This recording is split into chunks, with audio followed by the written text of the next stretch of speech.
வணக்கம், வாழ்க வளமுடன். நான் உங்கள் ஜோதிடர் மாணிக்கவாசன் பேசுறேன்.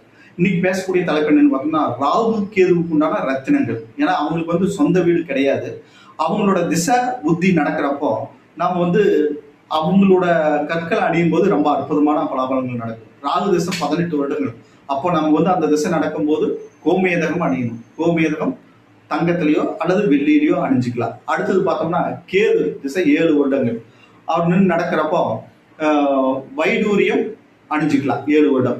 அப்புறம் இன்னொரு விஷயம் என்னன்னா, ராகுக்கு எதுவும் சொந்த வீடு இல்லாதனால அவர் எந்த வீட்டில் நிற்கிறாரோ அந்த கிரகத்தினோட ரத்தினத்தை சேர்த்து அணிஞ்சுக்கிட்டீங்கன்னா அற்புதமான பலாபலன்கள் நடக்கும். ஓகேங்களா? மீன் ராகுக்கு எது ஆக்டிவிட்டி பண்ணணும்னா அவரோட ரத்தினங்களை அணியிறது ஒரு மிக சிறப்பான பலன்களை தரும். அந்த திசாபுத்தி காலங்களில் நம்ம அந்த ரத்தினத்தை தங்கத்திலேயோ அல்லது வெள்ளியிலையோ அணியிறது மிகப்பெரிய அற்புதமான பலாபலன்களை தரும். ஓகேங்களா? ராகு தோஷம் இருந்தாலும் இதை பண்ணலாம்.